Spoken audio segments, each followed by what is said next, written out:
terinfeksi dengan nilai-nilai keburukan, maka di sini kasusnya adalah kembalikan ke Quran surah ke-4 An-Nisa ayat 17 sampai dengan ayat ke-18. Itu yang dikenal dengan taubat namanya. Ya, innamat taubatu 'alallahi lilladzina ya'maluna su'a bijahalatin tsumma yatubuna min qarib. Ya, sungguh taubat itu berlaku kata Allah bagi orang-orang yang terinfeksi dengan penyakit buruk. Su itu, nih, lihat ayatnya. Innamat taubatu 'alallahi lilladzina ya'maluna su'an. Taubat itu dilakukan orang yang terinfeksi dengan keburukan. Su itu pekerjaan nafsu.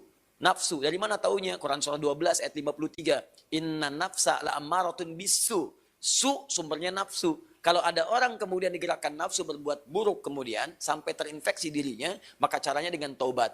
Apa itu taubat? Taubat itu artinya kembali kepada nilai-nilai kebaikan dengan cara meninggalkan perilaku buruk yang dikerjakan. Misal, fujur tadi bisa terespon dengan perilaku maksiat. Maksiat lewat mata nonton tayangan-tayangan yang tidak baik. Saya punya kawan, dia alumni dari Kanada, di neuroscientific, di jurusan untuk saraf, ya. Itu kita diskusi.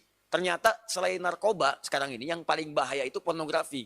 Pornografi itu begitu seseorang kemudian menggunakan fungsi pandangannya untuk melihat tayangan seperti itu langsung merusak ke fungsi otaknya. Dia masuk tuh, menginfeksi, kadang-kadang candunya lebih besar daripada narkoba. Makanya orang kalau nggak pernah lihat, tiba-tiba melihat itu bayangannya tuh lama di bagian otaknya tuh.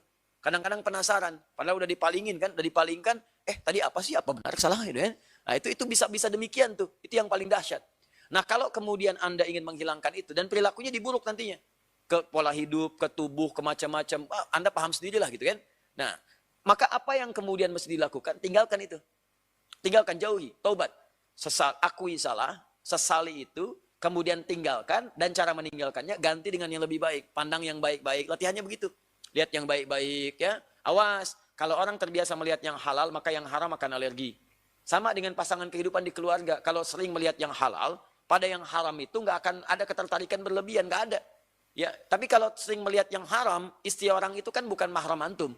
Kalau ngelihat istri orang keseringan, ngelihat istri sendiri jadi nggak enak. Ibu juga sama gitu. Kalau ngelihat suami orang itu keseringan, lihat suami sendiri itu udah hambar. Makanya kalau orang-orang ngelihat yang halal itu yang bagus-bagus, maka yang haram itu akan sulit kita. Sama bicara juga begitu. Kotor kata-kata, tinggalkan yang kotor, balik kepada yang baik. Begitu baik kebiasaan, maka kotor akan dihilangkan. Nah, demikian adanya.